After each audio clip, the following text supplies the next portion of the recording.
احمد رضا خان جو 1857 مسلمانوں کے غدر کے دوران جو ہے پیدا ہو رہے ہیں، اس سے کتنے پہلے چاروں ائمہ گزر گئے؟ اب بھلا بتائیں، جب ہمیں اور آپ یہ سوچ رکھا ہم نے کہ بھائی یہ چاروں اماموں کو ماننا ہے، پانچواں کہاں سے اپنا ہے؟ اگر چاروں اماموں کو ماننا ہے تو ان کی کتابیں کیوں نہیں پڑھ رہے ہیں؟ یہ سوال ہے، ان کی کتاب کیوں نہیں پڑھ رہے ہیں؟ اگر چاروں اماموں کو مان رہے ہیں تو رضا رضا کیوں چلا رہے ہیں؟ یہ سوال ہمارا بھی ہو سکتا ہے، غیروں کا بھی ہو سکتا ہے۔ جواب کیا دیں گے اس کے بارے میں ذرا سا سوچیں۔ اچھا بھلا بتائیں، چاروں امام تو ادھر پیدا ہو گئے، یہ 1857 تو مطلب یہ تو حال کا دور ہے نا، 1200 سال تقریباً گزر گئے ان تمام مسئلے کو، تقریباً 1000 تو گزر گئے ہوں گے۔ اب بھلا بتائیں 1000 سال کے بعد پھر معاملہ کیا اچھا ہوگا؟ پھنس جائیں گے، پھر پھنس جائیں گے۔ کیوں؟ اس لیے کہ مقدمہ کیا ہے؟ اطیعوا اللہ و اطیعوا الرسول۔ مقدمہ یہی اللہ کے پاس، اور ہم کلمہ بھی پڑھے ہیں تو لا الہ الا اللہ محمد رسول اللہ۔ اگر ایسا ہوتا تو ایک امام کا بھی معاملہ آ جاتا، امام کا بھی معاملہ آ جاتا، لیکن معاملہ ایسا ہرگز نہیں ہے۔ اللہ کے پاس جو لا الہ الا اللہ اور محمد رسول اللہ۔ اگر وقت کے نبی تھے نوح علیہ السلام تو تھا لا الہ الا اللہ نوح رسول اللہ، لا الہ الا اللہ موسیٰ رسول اللہ، لا الہ الا اللہ عیسیٰ رسول اللہ۔ اور جب آخری نبی اور سب کے نبی بن کے آ گئے، قیامت تک کے نبی محمد رسول اللہ، تو عیسیٰ علیہ السلام بھی آئیں گے نا، تو اب دیکھیے صحیح مسلم کی 394 نمبر کی روایت ہے، اللہ کے رسول صلی اللہ علیہ وسلم فرمایا کہ عیسیٰ علیہ السلام آخری زمانے میں آئیں گے تو وہ بھی تمہیں اللہ کی کتاب اور تمہارے نبی کی سنت، جبکہ نبی ہے نا عیسیٰ علیہ السلام، عیسیٰ علیہ السلام نبی ہیں، اور نبی ہونے کے باوجود بھی یہاں نزول ہوگا عیسیٰ علیہ السلام کا، لیکن کلمہ کس کا چلے گا؟ محمد رسول اللہ۔ ایسا کیوں نہیں ہوتا بھائی؟ لا الہ الا اللہ عیسیٰ رسول اللہ، وہ تو آپ رسول ہیں، وہ تو بدرجے والا بھائی رسول ہے، الحمدللہ ہم نے تو رسول مانا اسے۔ اب بھلا بتائیں، جب ایک رسول کے رہتے ہوئے رسول کی رسالت نہیں چل سکتی ہے، اپنا کلمہ نہیں چل سکتا اس کے موجودگی میں، اب بھلا بتائیں جو تو موجود بھی نہیں ہے، اس کا نہ نام قرآن میں آیا، نہ حدیث میں آیا، نہ ہی کسی صحابہ نے پیشین گوئی کی، کس نے کہتے نبی نے پیشین گوئی کی؟ ایک حدیث ہمیں دکھا دے۔ میں تو کہہ رہا ہوں آج میں نہیں بدل گیا تو میرا نام آپ کچھ بھی کر لینا۔ میری تعلیم صرف ایک مدرسے میں نہیں ہوئی، دو ہی تینوں مدرسے میں ہوئی، اور میں نے شوق سے پڑھا ہے اس تعلیم کو، مطلب شوق سے حاصل کیا ہے کہ بھائی اتنے جو کانٹروورسی ہے، مجھے مطلب میرے ذہن میں یہ بات چل رہی تھی پہلے، میں کسی فرقے کو نہیں مانوں گا، یہ میرے ذہن کی بات کہہ رہا ہوں، کمعقلی کی دلیل ہے یا سمجھیے مطلب فقاہت ہے یا پھر جسامت، کچھ بھی سمجھ لیجیے۔ میں نے سوچا تھا کہ میں کسی مذہب کو، کسی مسلک کو نہیں مانوں گا۔ اگر کوئی بندہ کہے گا مجھے حنفی بن جاؤں، مجھے تو نہیں بننا، میں صرف قرآن حدیث کی بات مانوں گا۔ اور میں اسی لیے اہل حدیث مدرسے میں بھی پڑھا، دیوبندی مدرسے میں بھی پڑھا، اور اسی کے مدرسے کی فراغت ہے، اس لیے میرے نام کے آگے نعمانی لگتا ہے۔ اور نعمان کس کا نام تھا؟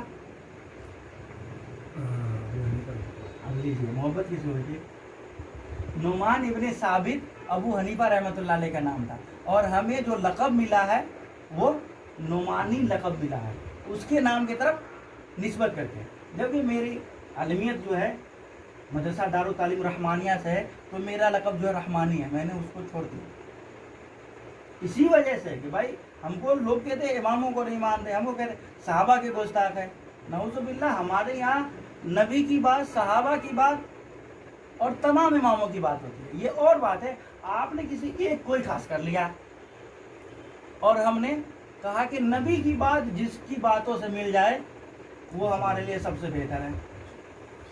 تب اس سے انصاف والی بات کیا ہو سکتی ہے؟ امت کو جوڑنا ہے تو بھلا بتائے، اگر کوئی بندہ یہ بول دے کہ ہمارے امام صاحب کی بات یہ بھی مان لے، یہ بھی مان لے، یہ بھی مان لے، کوئی مانے گا؟ اگر ماننا ہوتا تو ہمارے درمیان جھگڑا کیوں ہوتا؟ پہلے کے لوگ مان لیے ہوتے۔ ماننے والی بات ایک ہی بات ہم کو لگ رہا ہے، اللہ کا کلام ہے، جس میں کسی کا اختلاف نہیں ہے۔ ماننے والی بات رسول اللہ صلی اللہ علیہ وسلم کی ذات ہے، جس میں کسی کا اختلاف نہیں، تو ہم بھی مان لیں، آپ بھی مان لیں، مسئلہ ختم ہو جائے گا. ہمارے اندر جو کمی ہوگی آپ بتائیے بھائی یہ آپ کی حدیث کے خلاف مسئلہ, انشاءاللہ ہم رجوع کر لیں گے. بالکل, اگر ہم مسلمان ہیں تو رجوع کرنا لازم ہے, اگر اپنے آپ کو مسلمان کہلا رہے ہیں تو. کیونکہ قرآن مجید خود کہہ رہا وَمَنْ أَحْسَنُ قَوْلًا مِّمَّنْ دَعَا إِلَى اللَّهِ وَعَمِلَ صَالِحًا قَالَ إِنَّنِي مِنَ الْمُسْلِمِينَ. اس شخص سے بہتر کوئی شخص نہیں ہو سکتا جو کہ لوگوں کو ایک اللہ کی دعوت دے اور اپنے آپ کو خالص مسلمان کہے. میں الحمدللہ اپنے آپ کو مسلمان کہلاتا ہوں, کیونکہ قرآن مجید نے کہا وَسَمَّاكُمُ الْمُسْلِمِينَ, ہم نے تمہارا نام مسلمان رکھا, مسلم رکھا ہے. اور مسلمان کا معنی, مسلم کا معنی دیکھیے اسلم یسلم, اسلام کا امن حاصل کرنا, شانتی حاصل کرنا. تو ہم الحمدللہ شانتی پھیلا رہے ہیں. ایک مسلم کا مطلب ہوتا ہے اسم فاعل ہے, شانتی پھیلانے والا. اگر ہم آپ کی بات جبکہ سب کی بات الگ الگ ہے, سب کی بات اگر ہم کریں گے تو شانتی کیسے پھیلے گی؟ یہ تو اشانتی لگ رہا نا بھائی. ہماری نمازیں صحیح نہیں ہو رہی ہے. اگر مان لیجیے کوئی حنفی بھائی نماز پڑھ لیتے ہیں, کوئی شافعی اس کی نماز کو صحیح کہتا ہے؟ بڑی بات نہیں ہے, نہیں بڑی بات. یہ کبھی کوئی آپ نے سنا ہے فلاں مسجد میں آپ کی نماز ہو جائے گی چلے جائے گی؟ کوئی اگر بول دے کہ بھائی یہ لوگ جو ہے نا, یہ جو ہے دیوبندی بھائی ہے اور بریلوی بھائی نے لکھ کے دے دیا دیوبندی کے پیچھے نماز ہو جائے گی, کہتے ہیں ارے پھر سے نماز دہراؤ, نہیں کہتے ہیں؟ اگر مان لیجیے اگر نکاح پڑھا دیا دیوبندی مولانا بریلوی بہن کا, ڈبل نکاح ہوتا ہے, تو آپ بھلا بتائیں اس کو مسلمان سمجھتے کیا؟ اگر مسلمان سمجھتے تو نماز کیوں نہیں ہو رہی ہے اس کے پیچھے آپ کی؟ آپ کا بھائی ہے تو کل ملا کر کے کیا ہے, مسئلہ خراب ہے. ایک دوسرے کو مسلمان تک ماننے کے لیے تیار نہیں ہے. تو جب آپ ان اماموں کے پیچھے چلیں تو آپ ایک دوسرے کو مسلمان بھی سمجھنا چھوڑ دیا, جبکہ وہ آپ کے ساتھ جو ہے رہتا ہے, سہتا ہے, آپ کی طرح وہ بھی داڑھی رکھا ہے, مسلمان کا نام رکھا ہے, قرآن مجید پڑھ رہا, پھر بھی آپ اس کو مسلمان نہیں کہتے ہیں. بھلا مسلمان کا معنی کیا ہوتا ہے پھر؟ جبکہ آپ کے سامنے کہہ رہا لا الہ الا اللہ محمد رسول اللہ, پھر بھی آپ اسے مسلمان نہیں سمجھ رہے. کس کی مسجد سے لا الہ الا اللہ محمد رسول اللہ کی آواز نہیں آتی ہے؟ تمام مساجد سے. لیکن کیوں نہیں نمازیں ہو رہی ہے بھائی؟ میں یہی پوچھ رہا ہوں. اس لیے نہیں ہو رہی ہے کہ بھائی صاحب کچھ لوگوں نے ہمارے درمیان جو ہے وہ زہریلی بیج بو دیا ہے, اس لیے ہم ایک دوسرے کو نگل ہی نہیں پا رہے ہیں. ہاں ایک طریقہ ہے, وہ طریقہ کیا ہے؟ وہ ہدی محمد صلی اللہ علیہ وسلم. یہ رسول کا خطبہ ہے, خطبہ مسنونہ کا حصہ ہے. سب سے بہترین طریقہ, بہترین راستہ محمد رسول اللہ صلی اللہ علیہ وسلم کا راستہ ہے.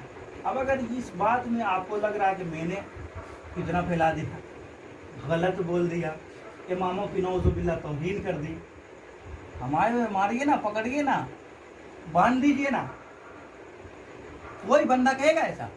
ابھی شیعہ عالم کا میرے پاس بیان آیا ہوا, وہ شیعہ عالم بتا رہا کہ آپ لوگوں سے پوچھا جائے گا, وہ کہہ رہے ہیں آپ لوگوں سے پوچھا جائے گا کہ بھلا بتاؤ اس دنیا میں سب سے بہتر کتاب کون سی کتاب ہے؟ بھلا بتاؤ کیا جواب دو گے؟ سب نے کہا بیک زباں کر کے قرآن کریم.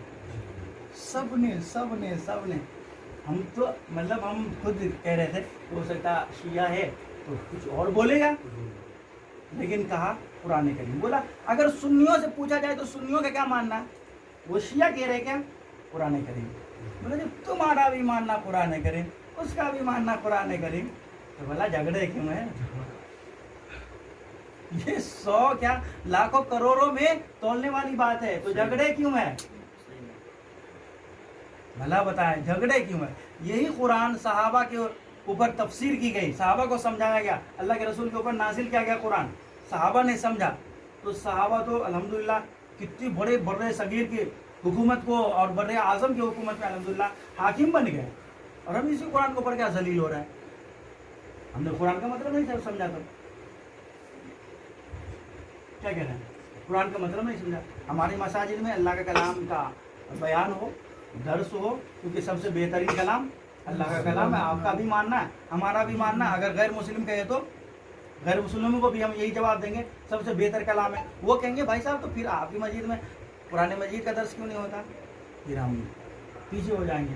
ارے یار کیا بتاؤں یار, اپنے امام صاحب کی کتاب ہے نا, تو پھر وہ اگر وہ اصرار کر دے لگ رہا ہے تب آپ کے قرآن میں کچھ کمی ہے تب تو دے رہو اس کا درس، کہہ سکتے ہیں، کچھ بھی کہہ سکتے ہیں.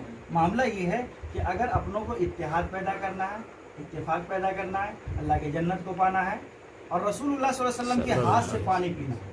بہت بڑی بات تو یہ ہے، جنت میں جانے کا سبب جو ہے وہ سبب کیا؟ محمد رسول اللہ صلی اللہ علیہ وسلم کے ہاتھ سے حوض کوثر کا پانی ہے. اگر پینا ہے تو اپنوں کو رسول کی سنت پہ عمل کرنا ہی ہوگا، رسول کو اپنا سب سے بڑا امام ماننا ہی ہوگا، اور اس میں کسی کی دو رائے ہے ہی نہیں ہے. ہم نے تو ابھی دیکھ لیا الحمدللہ، وہ جو کہاں کے راشٹرپتی تھے جنہوں نے اللہ کے رسول کی گستاخی کی تھی اس سے پہلے، فرانس کے راشٹرپتی، تمام کے تمام مسلمان الحمدللہ روڈ پہ آئے. ہم کو اچھا لگا، کاش آپ صلی اللہ علیہ وسلم کی سنتوں کو دل میں بساتے تو اور اچھا بن جاتے. تو ہم سب مسلمان ہیں، مسلمان ایک دوسرے کو سمجھے، انشاءاللہ رب العالمین تمام فیصلے قرآن و حدیث سے کریں، انشاءاللہ تمام مسئلہ حل ہو جائے گا. اللہ یہ کہ ہم لوگ مانیں اور اس پہ انشاءاللہ آمین. اللہ رب العالمین تمام لوگوں تمام تر مسکراہٹ